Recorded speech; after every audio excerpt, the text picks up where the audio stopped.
Let's take an in-depth look into someone's profile and engage. So I just went to People My People and searched for who I wanted, and I'm just going to click on their name. This will open up their profile. So right up at the top, we can see where they're at in my sales flow. So they were in marketing, I moved them over to prospects, and then I could move them over to the active zone if I wanted to, or I could delete or deactivate this transaction. Down on the right, I can see my tasks. I can add a task. I could come in here and edit to change the date. Click schedule a meeting, done, that I've already done it, or add it to my calendar if it's something I don't want to forget. And we can see to the left-hand side, this is where the menu is. So I'm under this property here. This is why we always recommend that you put in the property address and then what side they are on. Like here, property buyer, so you can keep track of the transactions, especially if they're buying and selling with you. If I come over here, I can see details. So this is the property that I put in. You can see I didn't put in a lot of information, but I could edit it here as well. And this is an associated clients. I can add another transaction here to the left, or I can view their profile.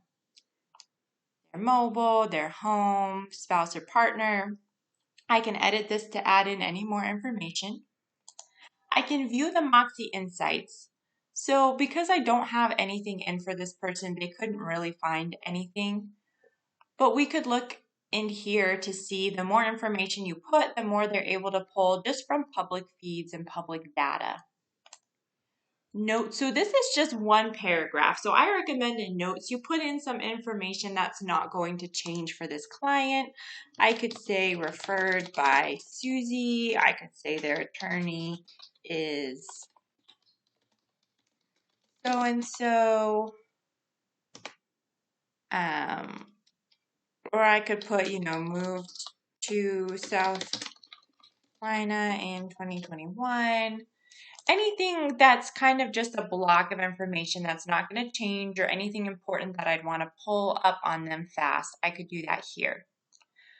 Now under activity, this is probably my favorite part of a client's profile because it's basically a timeline. It will show the dates, it will show any interactions that you've had with them, any activity that you've logged, and so that way you can scroll down to see, oh, this was the last transaction we did, this is the last time I, saw them in person or we had a phone call. What marketing am I sending out to them automatically? Here we go. And where did they come from? So activity really gives you a good timeline for your interactions with this client. If we continue to the left, we then have our transaction, which is where we started. We can see a canceled transaction here, deactivated. Then we can see any subscriptions that they're on and add them to more. So if I click on this, I can see when these went out. I can come over here to details to see this is the area.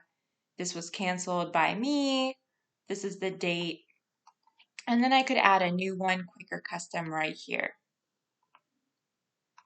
Then as we go down, I can see groups. So any groups that they're in or quickly add them to groups here.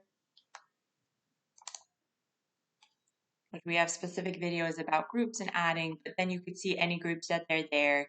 And then I could remove them from Engage if I didn't want them in here anymore. And so that's a client's profile in Engage.